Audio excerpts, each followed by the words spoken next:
Yo, what's up, guys? This is Rise, and welcome to another video. This is the last video of 2023. The year has come to an end. It's been a year of great memories for me, some struggles, some success, some awesome once-in-a-lifetime achievements, and trying to grow and learn from some other failures as well. And I hope whether you guys had an amazing 2023, you can really take a moment to savor it and appreciate it. And if you had a rough year in 2023, maybe can turn a new chapter and flip it in the next one. But this is the last video of the year. We've got a Deoxys Lickitung Guzzlord team. This was suggested to me in chat. It's also very similar to a team that Wholesome is currently running with Vigoroth in place of the Lickitung. So a strong team here, but let me know in the comments how your 2023 was, maybe a highlight, maybe if it wasn't a great year, what you're hoping to do next year and stuff. I had that video at the start of the year about 23 goals for 2023. And, you know, the truth is, in terms of my fitness goals, did not accomplish a lot of them. I set a lot of lofty goals and just didn't quite push hard enough to accomplish a lot of those goals. So most of those goals in the video, you could say I failed, but as my favorite basketball player, Giannis, infamously said in an interview, like, what really is failure? Is every time Michael Jordan didn't win a title, was that a failure? Maybe, or maybe it was learning a process on the way to that success. So I don't know. A lot of us can talk the talk, say we're gonna try and achieve something, and then you don't live up to it. It's kind of the same thing with Pokémon Go, right? Like, we enter these tournaments, those of us that compete in these tournaments, we enter these tournaments and we know that the chances of winning might be slim. We know there's a luck component and it's tough to lose. It's tough to not achieve what you're hoping for. However, we still put ourselves out there. We try to achieve that. And if I lose a tournament, is that a failure? Or is that another step on the journey? I don't know. So we can talk as much as we want, say how I want to lose however many pounds. One of my goals that I epically failed was, it was the last goal on my list. I wanted to see ab definition. Don't have ab definition yet. Still a ways to go for that. But yeah, we'll get there. And maybe I was going to make like a separate video kind of in regards to all this, but I guess maybe I'll just do it in the end of the year recap. So yeah, didn't achieve a lot of things I set out to, but does that mean it's a failure?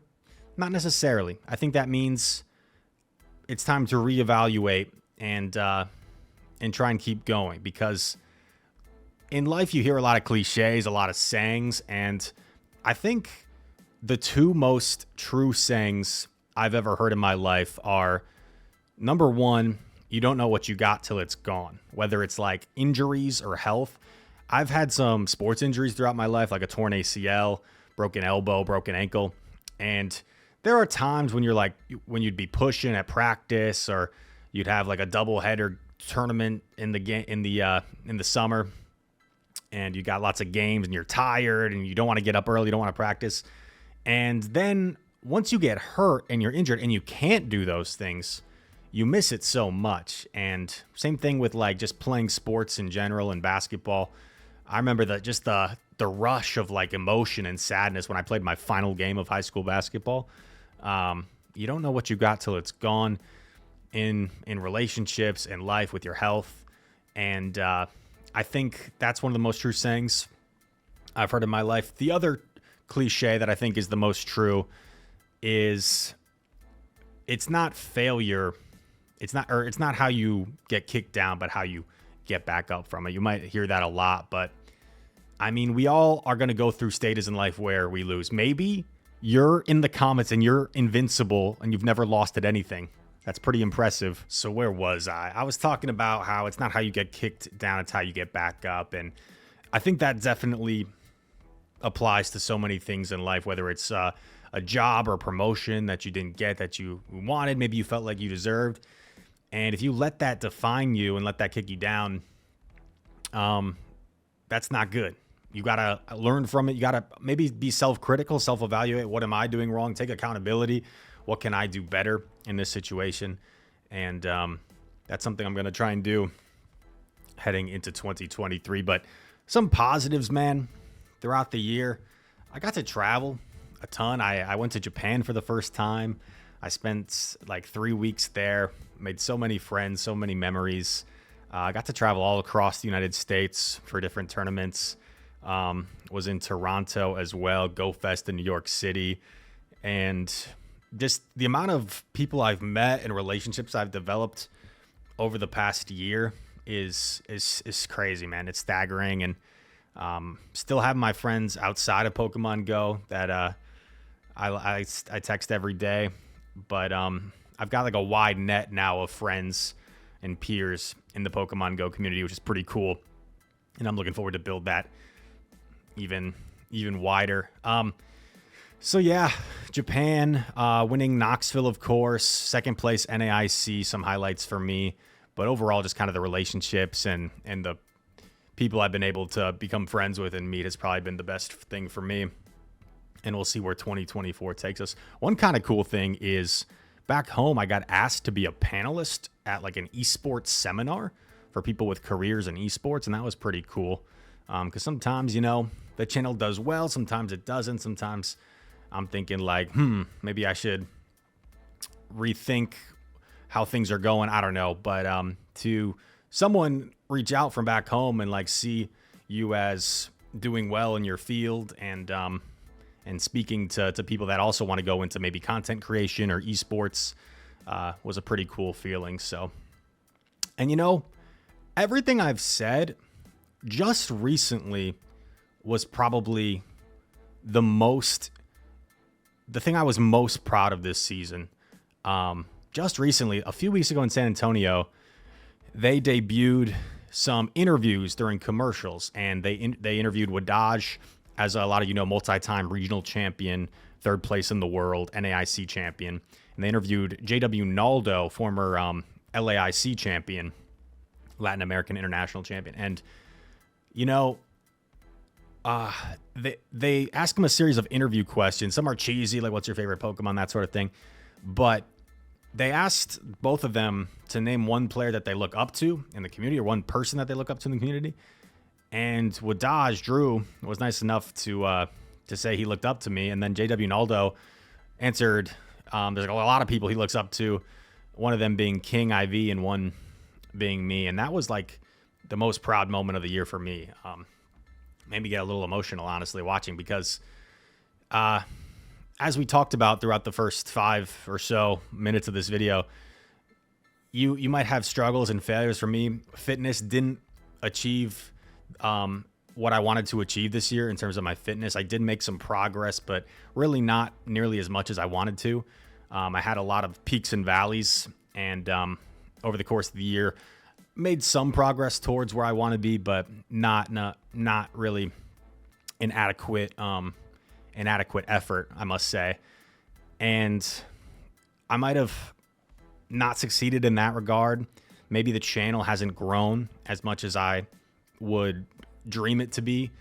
But to hear your peers say that they look up to you means a lot. And I get a lot of support and a lot of cool messages from you guys. And it makes me feel like, at least I'm doing something right. And if maybe I haven't been perfect in some regards, and what do I want to achieve and that sort of thing, at least I'm maybe setting a good example.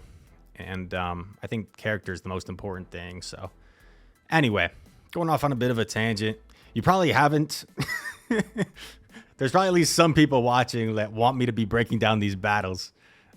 So weird video. Haven't commentated much of the battles. I think there's like 2 left. But yeah, DT, Guzzlord, and Lickitung. Here we see the opponent had swapped in their own Lickitung, and we meet it with our Guzzlord, which has a terrific matchup here. This Charge Bug has a ton of energy, so we are going to have to shield up the X-Scissor. This will deal super effective damage. Gonna throw after 1 Dragon Tail for proper timing. Does the opponent put up a shield here? Actually, undercharge. They shield anyway. I guess I wanted more farm.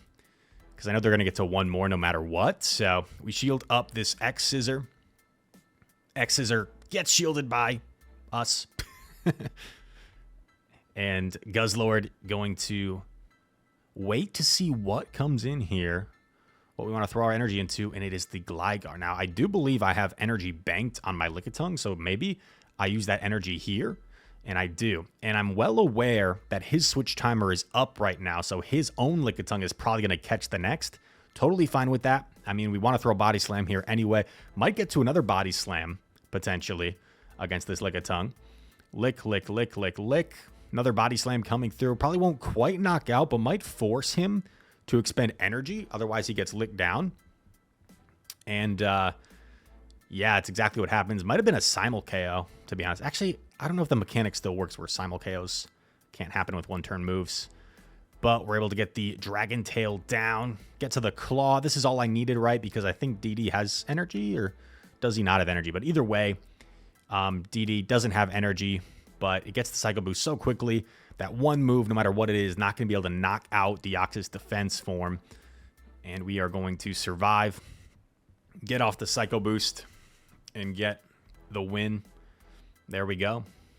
Knocks out the Shadow Gligar. One more battle remaining in the video, I believe. Am I wrong? 4-1 set there. We collect the 4-1 set, and yeah, there it is. Last battle against Wholesome, the man, the myth, the legend. Similar team. I actually watched back. Sometimes when I play a streamer, when I know they're streaming, I watch back after the fact. And he was concerned that I was running triple counter. He thought it was like Poliwrath, Vigoroth in the back, and his backline is really weak to Poliwrath, so he was kind of concerned. I wasn't sure what he was running, to be honest. I think I thought the same thing, actually. I think I also thought he was running triple counter at the time. And I catch on my Guzzlord, hoping to lure out the Vigoroth, I guess. And I do lure it out, so I'm like, okay, maybe we still have some play. I make a mistake here. Instead of going for what could have potentially been double Dragon Claw, I go for Crunch. He shields the Crunch, and he gets a full farm down with terrific counting by him. And then Deoxys is going to come in here. It doesn't let me throw my charge move on CMP, and because of that, I just top left. But it would have been, I was a little frustrated, but it would have been a loss anyway because Wholesome had Guzzlord in the back lined up against our Lickitung. So even if I had played that out, unfortunately, I don't think we had any win con left. Well played by Wholesome, outplayed me, and yeah. All that said, guys, once again, terrific year overall, and I really hope to lock and improve things next year. There's going to be some people commenting like, Rise, how you want to make a specific video saying each one of the 23 goals you listed for yourself in 2023. Can you go through each of them, we want to see what you accomplished, what you didn't. I wasn't able to accomplish most of the ones that I set out in 2023. There's a handful I was able to do, and then a handful mostly surrounding my fitness ones that I was like making really good progress towards for the first 2 to 4 months, and then started to fall back into old habits. And it's something that I think requires energy to talk about. And I told you guys in that video to hold me accountable and keep messaging me. And I think that was helpful for a while. And I don't know, after a while, maybe it started to feel like pressure. And yeah, so I think my new philosophy is I'm not going to address it for a while. What the heck? Fantasy football chat is calling me. But I think my new frame of mind right now is I'm going to kind of put my head down regarding that, put my head down and really grind behind the scenes, hopefully. And there's a quote, like it takes the same amount of energy to to say you're going to do something as it does to actually do something. So I don't plan on making an update about how I did with the goals. I think this kind of is the update, and maybe as we push forward, we can make that video in the distant future or the not so distant future. But all that said, also shout out to Tyler. Tyler checked in with me on Instagram today, sent me a DM saying he lost 40 pounds this year because he saw my video and he was kind of inspired. So congratulations, Tyler. That's awesome, man. Can we get congrats to Tyler if you're still watching at this point in the video? And yeah, all that said, thank you everybody for the support this year on the channel. Once again, I hope you had a terrific 2023. If you did, you can reminisce and really appreciate the year you had. And if you had a tough 2023, maybe you had some hardships with family, maybe financially, maybe you can try and turn the page, turn the corner, and say, like, new year, new me, like that constant cliche, right? So all that said, I hope you guys enjoyed this video. I'm sure some of you did. I'm sure some of you would have rather had me just break down the battles, because there were some good battles in there that I didn't really talk about too much. But all that said, thank you guys for watching. I've been rambling too much. If you enjoyed the video, hit that like button, subscribe to the channel. If you are new, comment down below. All comments are appreciated. And all that said, thank you for watching. I hope to see you in the next video. Peace.